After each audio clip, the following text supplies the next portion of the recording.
And a Fox 17 News investigates this morning. There's a human trafficking survivor who was kidnapped as a teenager who is now sharing their story. Fox 17 News' Dennis Ferrier joining us live in the studio this morning with her story. And a warning, it is a graphic story.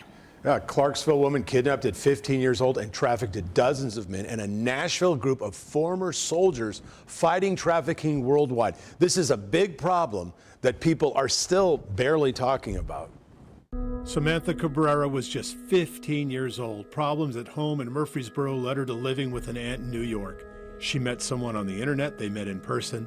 The next day she was in hell, in a basement, in the dark, naked with a bucket, forced to have sex with countless men. And every time these men would come do what they do, they would tell me, like, here, wash off. You know, like, if you got to use the bathroom, just use it right there. Like, I was naked using the bathroom, like, 2 feet away from me, you know? It was just all horrible. That was 13 years ago. Samantha still struggles with that nightmare that lasted a month. You know, it's changed a lot in my life, the way I shower and everything, you know?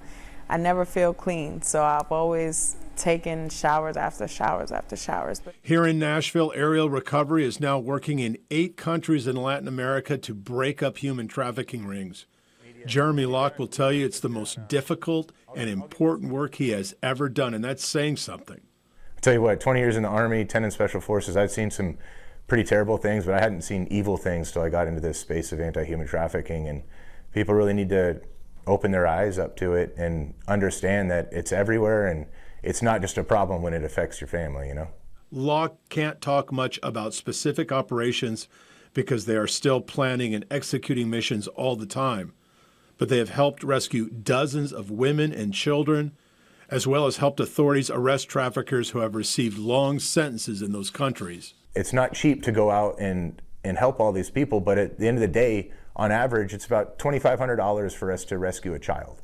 That's $2,500 for a little human being's life for the rest of their lives, for us to get them out of this hell that is human trafficking. Locke says right now the open border in the United States has become a free pass for traffickers and the women, girls, and boys they traffic. They are bringing the sex slaves from Latin American countries straight into the States. I think people in the United States need to start educating themselves on how big of a problem this really is. And any large-scale tourist destination you go to include in the United States, there's human trafficking there. There's human trafficking that happens in hotels, that happens, you know, at the airport. And the price of being forced into that is incalculable. Samantha Cabrera is still finding her way. Hearing that you're nothing, hearing that, you know, somebody else is in control of you, and you're not being able to do what you want to do, and you're forced to have sex with people. You're forced to do acts that you don't want to do, but you have to do, you know? And then you're tortured to do them too. So I think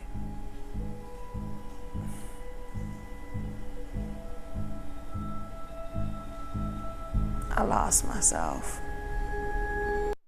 When they say this is a $150 billion a year industry, when they say it's the second biggest illegal activity behind drugs, it's hard to grasp, especially if you look at that money and think the amount of people and the pain, the incredible pain. You know, Samantha, she's 28. This was 13 years ago. She's not even close to healed. I mean, she's trying to talk about it, and she's a great person, but she's not healed. No, and you hear that when she says, I lost myself. Yes. And having to find yourself again after going through all of that is unimaginable. Right, at 15, baby. It's awful. These are just some of the missions, by the way, that Aerial Recovery is responsible for. That's a good point. I know they're also doing a lot of work in Ukraine, for instance. You've done stories about that as well. Yeah, they have 5,000. They are really focusing now on, they have now agreements with 8 different countries in South America and Central America. So they are constantly now going from rescue mission to rescue mission of sex slavery. That's their big mission now. Okay. So it's and pretty can you awesome. still point out, can we go online to find out more information? Yeah, you can find out and donate and help their cause, because, you know, it's expensive to go into these countries and rescue women and children. What's better? What's more important? All right. Thank you, Dennis Ferrier. Amazing stories as usual.